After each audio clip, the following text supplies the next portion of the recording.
All right, so I want to discuss Bitcoin, uh, explaining some of the currencies that are transactional currencies. I'll probably do 3 to 5 of them today and kind of explain what they are. All of these cryptocurrencies do something a little bit different. Some of them are a little bit more innovative, lower market caps, more volume. But I do want to explain how Bitcoin kind of works and how it's comparable to gold, uh, along with LiteCoin and some others. So Bitcoin here has the volume here is $53 billion per day. Market cap is $1.1 trillion. I think gold is probably around 10 trillion by now. So we're 10% of the way there, and I see Bitcoin being more valuable over time. There's 18 million Bitcoins that are in circulation right now. It's, I think, 80% of the way there, so only 21 million can be printed or mined.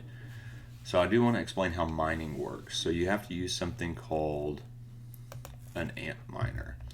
An ant miner solves complex algorithms to produce Bitcoin. Mining right now is probably not the best idea. If you want to mine, you want to mine in a bear market, and then sell in a bull market. But you can buy one of these for a couple grand or whatever, and then turn it on, and it'll produce Bitcoins.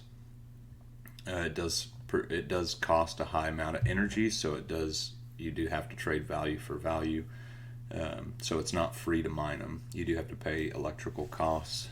Here in the United States, it's more expensive. They do it somewhere else. Maybe they heat the place maybe they do it in some colder climate to actually heat the environment as well, because these do produce a lot of heat and they're loud. Here's an example of like an algorithm over here. I'm not a miner. Basically, I just Googled Bitcoin mining algorithm on Python. I believe this is how this works. It solves complex algorithms like this, and then there's thousands of them doing the same thing, and then whoever wins gets a piece of a Bitcoin. So it just continues, and it gets harder and harder as you go. You need stronger ant miners as time goes on. Like, you used to be able to do it just with a PC, a regular computer that sits in your home or your office. Now you can't. The algorithm is more complex, so you have to use these ant miners, and these become obsolete over time. So that's where you get the supply and demand of the ant miner or of the Bitcoin. It's hard to produce, so it makes it more valuable. And over time, it even gets harder and harder. They have a halving as well. That happens every 4 years, and I've explained that in a video. Normally, the price runs up right before the halving. So let's look at so Bitcoin is just a currency. It's just basically you can transact billions of dollars in Bitcoin in China, send it over there using a blockchain instead of like the Swift banking system. So you don't need banks to transact value this way. But Bitcoin rises in value, stable coins do not. And Bitcoin is volatile, of course. I think the volatility will decrease over the next 10 years or so. I think we're still going to have a volatile market. I could be wrong, but I still think we will. Okay, so that's one of the payment currencies. That's the first one that started. And then shortly after that, LiteCoin came out. So LiteCoin is not a fork of Bitcoin, it's a copy of the code. So if we go to LiteCoin here, you can still use the same situation, same mining. I think they use ASICs for these for LiteCoin as well. The algorithm I don't think is that difficult compared to Bitcoin. Like I said, I'm not a miner, but there is a circulating supply of 66 million. Max supply is 84 million. LiteCoin also has a halving, which knocks the rewards for the miners in half. So you produce half as much Bitcoin for the same amount of work. So the value of Bitcoin has to increase for it to be worth mining. Litecoin does the same thing. It's a transactional currency. It's a little bit faster than Bitcoin. I like using Litecoin to send to other exchanges, to purchase, to sell, and buy other smaller cryptos, smaller market cap cryptos. Market cap of Litecoin right now is 14 billion, which is pretty low. I like to think of Litecoin as like Bitcoin being gold, Litecoin being silver. A lot of people think of it that way as well. But I think a lot of people will hold on to their Bitcoin and then use Litecoin more as a transactional currency. Over time, they'll probably hodl Litecoin, kind of like they're hodling Bitcoin now. If you ever want to look at websites, you can go to like Litecoin. You can click that link there. CoinMarketCap's a pretty safe place. Make sure everything's good up here. You have a lock on here. And then make sure it's not a phishing site. What is Litecoin? You can read more about it.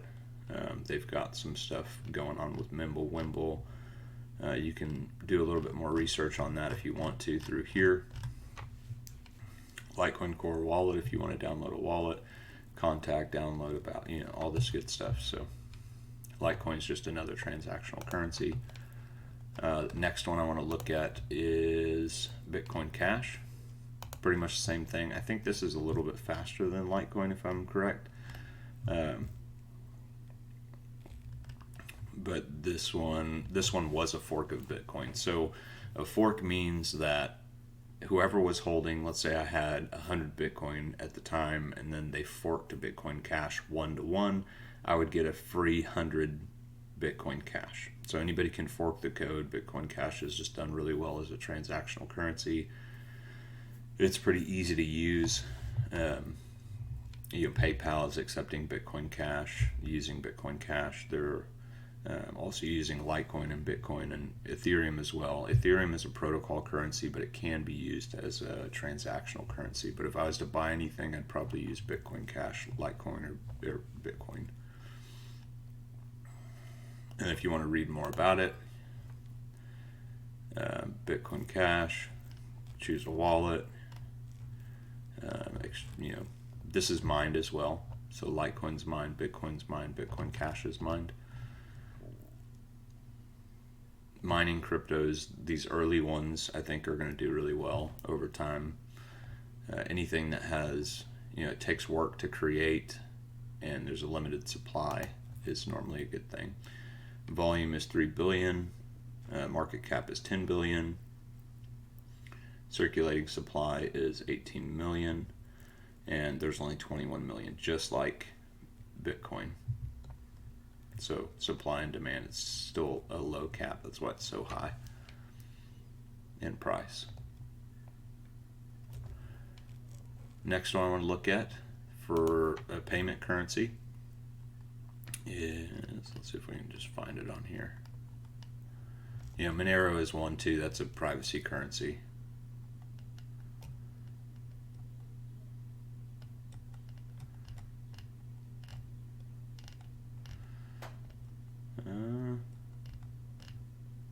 Here it is. Okay, so DigiByte. This one's also mined. This is the last one I want to cover. This is just a short video to kind of explain some of the payment currencies. There's more out there. I just want to cover the ones that I'm involved with that I think are pretty strong, that should do pretty well. This one's mined as well.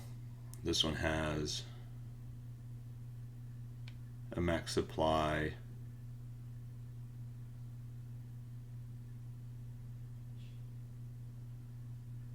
$21 billion. Is that billion? Yeah, 21 billion. So it has a lot more. That's why it's so much cheaper. You want to, just because the price of a coin is cheap, like 8 cents, doesn't mean it's cheap. You always want to pay attention to the max supply. And I think this is going to go up significantly. I mean, the volume here is growing just like it was growing way back here. But always pay attention to the max supply, not just the price of the cryptocurrency. But this DigiByte's really fast to transact. It's mined as well. I don't know how it's mined, but it probably uses something like an ASIC miner. Some currencies are staked instead of mined, which I'll kind of get into that a little bit later. But I really like the mined currencies for now. I think they're stronger. It takes a lot of work to create them, and these are faster than the Swift banking system. If you want to look at the website, you can go down to website, and it'll explain more about it. Digi assets and Digi ID. Eventually, I think we'll have our IDs on some sort of blockchain. That's that we can go to, buy alcohol with or whatever. Use our phones instead. Once adoption kind of takes place, these bubbles create a lot of adoption really fast, which is good about cryptocurrencies. And then you can read here too as well. It's been around for 7 years. Cryptocurrencies that have been around longer is better to put, less risky in my opinion. All of them are, somewhat risky, but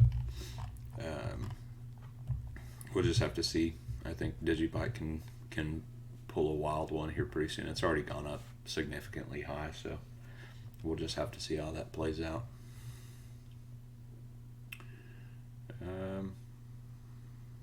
Okay, so that's what I cover: Bitcoin, LiteCoin, Bitcoin Cash, DigiByte. So that's 4 of them. So these are payment currencies that we can use on PayPal, and LiteCoin has its own credit card made by Visa. Let's see if I can actually find that. I had Stellar pulled up here because it's more of a, it's a currency, but it's more of a protocol that you can use Stellar as a currency. Let's go to LiteCoin Visa card. Okay, so you can buy one of these and you can deposit cryptocurrency Litecoin on this Visa card and then swipe at any store. So you can already use it as a payment.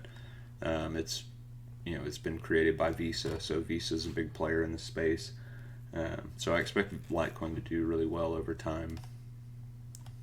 LitePay, so that's pretty cool. And then you can use it probably on your app on your phone. PayPal's adopting it. So anyway, I think it's going to do really well. I think it's primed for a good move here shortly. And yeah, so that's it for payment currencies. I thought this was helpful to understand some of the payment currencies. I'm not going to go over everything, but I'll probably go over protocols and a couple other different types of cryptos to explain what they are. But yeah, that's all I got for today.